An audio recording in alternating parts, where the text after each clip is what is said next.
We'll see how this plays out. Now let's go to the NBA because we're just about 9 hours away from the start of NBA free agency. Now, here's the deal. Last night, the top free agent on the board, Kawhi Leonard, declined his $36 million player option for next season. Leonard recently had surgery to repair a partially torn ACL. Meanwhile, according to WOJ, last night, Chris Paul also declined the $44 million player option on his contract for next season. The 36-year-old Paul led the Suns to the NBA Finals. Paul isn't the only point guard available, though. The Raptors' Kyle Lowry is a free agent, and his decision could have a domino effect throughout the league. It is going to be a very interesting day in the NBA, so we bring in Adrian Wojnarowski to get the latest as he gets up with us this morning. Woj, Kawhi Leonard, Chris Paul, both opted out of their contracts yesterday. So starting with Kawhi, what's the latest on his free agency? Well, if Kawhi Leonard wanted to do a long-term deal with the Clippers, financially it would have made more sense to opt into his deal and then extend off of that. But by declining that player option, it suggests that if he does return to the Clippers, it's on a shorter deal. Certainly, he can go out and just talk to other teams. There doesn't seem to be a natural landing spot for Kawhi Leonard based on cap space and contending teams out there. I think the expectation is still he'll return. Same with Chris Paul. Expect them to negotiate a new deal for him to remain with the Suns. It is interesting, though, that he's thinking about keeping his options open, even though he might re-sign with the Clippers. Now, what should we expect to see with Chris Paul? Yeah, I think Chris Paul, the opportunity to continue in Phoenix is going to be there. And I think you'll see he and the Suns work on a deal tonight once free agency opens at 6 p.m. And look at another multi-year deal for him to remain with the Suns. Both sides are motivated to get something done. All right, and then there is the 76ers, Ben Simmons. His name is still out there among trade talks. What's the latest on Simmons' future? Yeah, the 76ers have continued to talk with teams around the league about finding a new home for Ben Simmons. I don't sense anything is imminent. The Sixers' asking price is still very significant. I think they feel they still have some time on their side, see how free agency fleshes out for different teams, and then see if maybe teams have a different perspective on how much they're willing to give up for Ben Simmons. Remember, too, he's got 4 years left on his contract. Right, I wouldn't be surprised to see them wait, maybe have him play into the season. Now, Kyle Lowry is the hot name out there. He could have a domino effect on other free agents. What's the latest on his situation? Well, I think there's a lot of belief around the league, especially among teams who would have liked to have signed Kyle Lowry, who have the cap space to do it, like Dallas and New Orleans, that he may ultimately end up in Miami. Miami is in position to make Toronto an offer later today on a sign and trade. Goran Dragic, Precious Achiuwa, their rookie forward from Memphis, and perhaps draft assets or another young player Toronto's way that would help them get to the number annually, financially, that Kyle Lowry would like. But the idea of playing with Jimmy Butler, playing for the Heat, that's always been very intriguing to Kyle Lowry. They can start moving toward that after 6 p.m. Wow, Lowry and Butler together would be dangerous in the playoffs. Whoa, in Tokyo.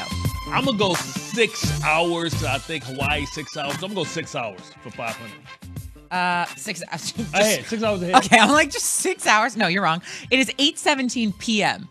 It's like 12 plus. It's 13 hours ahead. A Winnie in his bag, then he about to go to happy hour. Turn up! It's way past happy hour in Tokyo right now. Okay, let's go, though, to Brian Windhorst here on Keyshawn, J. Will, and Zubin, presented by Progressive Insurance. We are going to the Goodyear hotline right now. Shay Cornett and Bart Scott filling in for the guys this morning. Good morning to you, Wendy, our ESPN NBA insider. Let's start with Team USA, shall we, since you are there in Tokyo. What stood out to you in the second half, especially of Team USA's win over the Czech Republic on Saturday? That was as good of a half as Team USA has played since the 92 Dream Team. They made 21 of their first 25 shots. I'm going to say that again. 21 of their first 25 shots in the second half. They played shutdown defense. Drew Holiday has just been a demon defensively, and that's important because they're facing some really good guards the rest of the way, and he is going to be out front on them. Kevin Durant looked like the Kevin Durant we expected, And if they play that way, I don't think this is a hot take. If they play that way, they will not be touched. But they have been inconsistent. And I will point out that in the first half of that same game, they were up by 4 points on the Czech Republic, who were not in their class. So it's obviously very encouraging, but I don't think it's something that you can guarantee going forward. Now they got Spain next. They're 16-2 all time against Spain. What do you expect about in the next matchup? You know, they handled Spain pretty well 2 weeks or 3 weeks ago, I guess it was, in Las Vegas. And that was before they imported the guys from the finals who have been big additions, especially Holiday. Spain needs to be respected and is dangerous. Ricky Rubio has been a really good player, one of the highest scorers so far here in the Olympics. But if the Americans play well, the Spanish just don't have the firepower that they used to. It's an older team. They're relying heavily on 37 or 38-year-old Marc Gasol and 41-year-old Pau Gasol. If they play well, I don't think Spain can handle them. You're listening to Keyshawn, J. Will, and Zubin, presented by Progressive Insurance. Brian Windhorst is joining us from Japan, and his Summer Games news and notes is brought to you by California Almonds, representing your country or representing your trivia team. Almonds are natural fuel for the best you. California Almonds, own your everyday, every day. Okay, Wendy, let's go to what's going on here in the U.S. NBA free agency. It starts today, and all signs are pointing to the Heat perhaps bringing in Kyle Lowry. What is the latest that you know of what's going on in Miami? Free agency is about half over. In fact, a lot of deals are basically in place. So we're going to see a lot of action after 6 o'clock. And it looks like Kyle Lowry, he had a choice, really three choices between Dallas, New Orleans, and Miami. And it appears that he has chosen Miami and that they've put a deal together to sign and trade him from Toronto, which bails Toronto out of the bizarre decision not to trade him last spring. And that is going to send off a cavalcade of other moves that come behind it, specifically with the point guards. I don't expect Chris Paul to move. I expect he'll get a very large new deal done with the Phoenix Suns. And then you're going to have other guys having to make decisions. Specifically, we're going to be watching a guy like Spencer Dinwiddie, who has several different options, and you'll start to see things fall into place from there.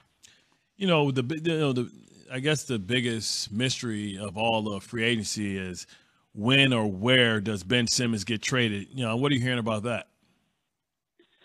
As far as I know, they're not close to anything. And the type of conversations that they've had have left teams walking away thinking they don't really want to trade Ben Simmons now. They are asking for essentially the same type of package that the Brooklyn Nets got for James Harden back in the winter. And Ben Simmons' value just isn't there right now. So Daryl Morey is very calculated. I question the way he's going about this because he's basically telling one of his best players, we don't want you. But he doesn't seem to care about that. He must be waiting for something. There must be a series of events or a player that comes available that he's waiting for. We could speculate on that, but he is not acting like somebody who's seriously interested in trading Ben Simmons, and I do not think that it will happen in the short-term future. He's looking for the same thing they got for James Harden? Is he kidding? With Ben Simmons? We're talking to Brian Windhorst right now, who's in Tokyo for us, our ESPN NBA insider here on KJZ this morning. Okay, let's touch on Kawhi Leonard. He declined his contract, but so now what do you expect to happen with Kawhi Leonard? Well, it's very strange the way Kawhi operates. I really can't figure him out, and he does a very good job of keeping cards close to the vest, so I can't really tell you what I think he's going to do. I mean, there's an expectation within the league that he's going to resign, but I'm not going there yet. What I think is strange is him opting out of his contract is not really the best financial decision he could make. If he was 100% going to stay with the Clippers, he would stay into his contract and extend off of that. That financially would be the best decision. Also, if he had done that, he would have enabled the Clippers to apply for a disabled player exception, which would have given them a $10 million one-time exception they could use to sign a player in free agency that could add to that. By him opting out, they lose that. So that is not him operating in concert with the team, which makes me wonder what his intentions are. I'm not projecting what his intentions are. I'm just saying that he doesn't seem to be operating in concert with the Clippers. So I'm going to sit back and wait. I do not expect him to have a resolution in the short term here. He did this for a reason, and I'm going to try to figure out why he did that. Good luck with that one.